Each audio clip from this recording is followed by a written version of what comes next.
నమస్కారం అండి. SB news 9550కి స్వాగతం సుస్వాగతం. ఏ రోజు వార్త ఆ రోజు మనకు అప్డేట్ కావాలంటే ఎస్బీ న్యూస్ 9550 ఛానల్ను మీరు సబ్స్క్రైబ్ చేసుకుంటే ప్రతిరోజు వార్త మీకు అప్డేట్గా ఉంటుంది.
జై వాసవి, జై జై వాసవి.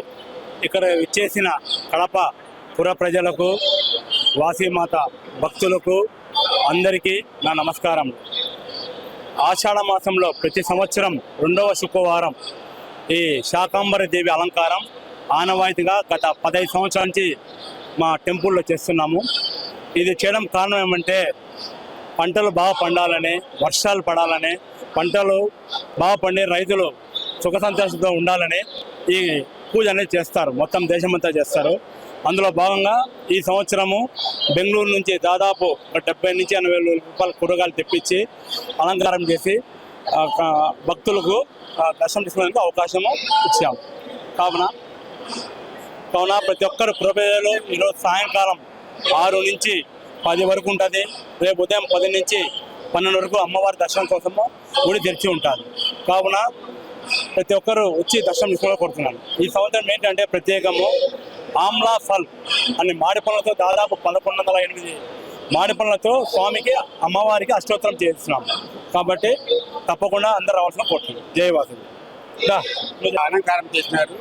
తర్వాత మాడి పంట ఇవన్నీ బయట నుంచి తెప్పించి భక్తులందరికీ ఇచ్చడిగా చేసినారు. చాలా చాలా అలంకారం చాలా బాగుంది. భక్తులు కూడా చాలా మంది వచ్చారు. బాగా దర్శనం బాగా అయింది. థ్యాంక్స్. జై వాసవి. ఈరోజు కడప నగరం నందు శ్రీ వాసవి కన్యకా పరమేశ్వరి దేవికి ఈరోజు శాకంబరి అలంకారము అంగరంగ వైభవంగా చేశారు. మా అధ్యక్షులు తల్లం సతీష్ గారు వారి ఆదేశాల మేరకు రవా రమేష్ అద్భుతంగా ఈరోజు 1016 పండ్లతో 11,000 చిల్లర పండ్లతో సహస్ర నామ అర్చన జరగడం జరిగింది. ప్రతి ఒక్కరూ సాయంకాలం పుర ప్రజలు అంతా వచ్చి అమ్మవారిని దర్శించుకోవాల్సిందిగా కోరుతున్నాం. వాసవాంబ 2014 సంవత్సరంలో మొట్టమొదటిసారిగా చింతకుంట పుల్లయ్య ప్రోద్బలంతో ఆ రోజు ఈ శాకంబరి అలంకారం ప్రారంభించినాము. ఆ రోజు కూడా 60,000 ఖర్చు పెట్టి ఇన్ని రకరకాల ఫలంతో అమ్మవారిని అలంకరణ చేశాము. అదేవిధంగా ప్రతి సంవత్సరం వచ్చిన కమిటీ వాళ్ళు కూడా అద్భుతంగా ఈ కార్యక్రమం చేస్తున్నారు. మరీ మించి సంవత్సరం చాలా అద్భుతంగా ఉంది అలంకారం మాత్రం. అదేవిధంగా 1100 మామిడి ఫలాలతో అమ్మవారికి ఆ యొక్క సమర్పించడం జరిగింది. దాతలందరూ మంచి మనసుతో ఇచ్చారు. ఈ యొక్క కార్యక్రమం చేయడం వల్ల ప్రజలందరూ సుఖ సంతోషాలతో ఉండాలని ఆరోగ్యం సర్వేజను సుఖిలో మంచిని భావిస్తూ ఈ అవకాశం ఇచ్చి ధన్యవాదాలు. జై వాసవాంబ. జై వాసవాంబ. నేడు శ్రీ వాసవి కన్యకా పరమేశ్వరి దేవస్థానం నందు శాకాంబరి అలంకారం ఏర్పాటు చేసుకొని కడప నగరంలో విచ్చేసినటువంటి భక్తాదులందరూ కూడా అమ్మవారిని దర్శించుకోవడం జరిగింది. మరీ ముఖ్యంగా ఈ యొక్క శాకాంబరి అమ్మవారి యొక్క విశిష్టత ఏమంటే, పూర్వకాలంలో దుర్గముడు అనేటటువంటి ఒక రాక్షసుడు ఆనాడు ఏదైతే ఋషులు మునులు ఉన్నారో ఆ మునులందరూ కూడా ఘోరమైన తపస్సు చేసి భక్తి భావంతో అనేకమైనటువంటి పంటలు సకాలంలో వర్షాలు పంటలు పండేటివి. ఆ రాక్షసుడు ఏదైతే ఈ మునులను ఈ తపస్సులు చేయకుండా దైవభక్తి పెంచకుండా క్షామం అంటే మనకి ఏదైతే వర్షాపాతం లేకుండా దాదాపు 100 సంవత్సరాల పాటు ఈ దేశం ఈ ప్రపంచం కూడా తీవ్రమైనటువంటి దుర్భిక్షాన్ని కూడగట్టుకోబోతుంది అన్నటువంటి మునుల యొక్క సూచనతో ఆది పరాశక్తి అయినటువంటి పార్వతీ అంశ అయినటువంటి అమ్మవారు ఏదైతే తను 37 శాఖలను అంటే శక్తి బాహులను సంసరించుకొని ఆ మహాతల్లి ఈ యొక్క ప్రజల కష్టాలను చూసి కన్నీరు కార్చడం జరుగుతుంది. ఆ కన్నీటికి సముద్ర జలాలన్నీ కూడా ఉప్పొంగి పాడి పంటలుగా విరజిల్లని ఈ యొక్క వర్షాపాతంతో పంటలన్నీ కూడా సకాలంలో పండి ఏదైతే రాక్షసుని తన యొక్క శాఖల ద్వారా తన యొక్క శక్తి ద్వారా ఆ దుర్గముడిని సంహరించి ఈ ప్రజలందరికీ కూడా మంచి చేసి ఆ తల్లి ఏదైతే ఈ పండిన పంటలు ఏదైతే మన కూరగాయలు కావచ్చు ఆకుకూరలు కావచ్చు వీటన్నిటిని కూడా ఆ తల్లికి సమర్పించుకొని ఆ తల్లి యొక్క ఆశీస్సులు ఎల్లవేళ్ళ ప్రజలందరిపై ఉండాలని ప్రజల యొక్క కష్టాలు తొలగిపోయి సకాలంలో వర్షాలు పడి భక్తిభావం విరజిల్లాలని పాడి పంటలతో ప్రజలందరూ కూడా రైతాంగం కూడా సుభిక్షంగా ఉండాలన్నటువంటి ఆలోచనతో అనేకమైనటువంటి దేవాలయాల్లో అంటే మనకు పార్వతీదేవి కావచ్చు రాజరాజేశ్వరి కావచ్చు కనకాపరమేశ్వరి కావచ్చు లక్ష్మీదేవి కావచ్చు ప్రతి ఒక్క దేవతామూర్తులైనటువంటి అమ్మవారందరికీ కూడా ఈ యొక్క ఆషాఢ మాసంలో శుక్రవారం నాడు ఈ యొక్క అలంకారం చేసుకొని అందరూ కూడా ఆ తల్లి యొక్క శక్తిని కొలచడం జరుగుతుంది. ఆ తల్లి యొక్క ఆశీస్సులు కోరడం జరుగుతుంది. శ్రీ వాసవి కన్యకా పరమేశ్వరి అమ్మవారి యొక్క ఆశీస్సులు ప్రజలందరిపైన ఉండాలని 102 గోత్రికులైనటువంటి ఆర్యవైశ్య కుటుంబ సభ్యులందరిపైన కూడా ఉండాలని మనస్ఫూర్తిగా కోరుకుంటున్నాం. జై వాసవాంబ. జై వాసవాంబ. నా పేరు పలకల సుబ్బారావు. ఈరోజు మన ఆర్యవైశ్యలో అమ్మవారి సేవ చాలా ముఖ్యము. ఎందుకంటే అమ్మవారిని ప్రత్యేకంగా శాకాంబరి అలంకారం చేసి ప్రతి ఒక్కరికి మంచి భక్తితో ఈరోజు దర్శనం ఇస్తుంది. కాబట్టి ప్రతి ఒక్కరు కూడా ఈ అమావాస్యాలకు వచ్చి దర్శనం చేసుకొని అమ్మవారి సేవకు పాత్ర కావాలని కోరుకుంటారు. జై వాసవి.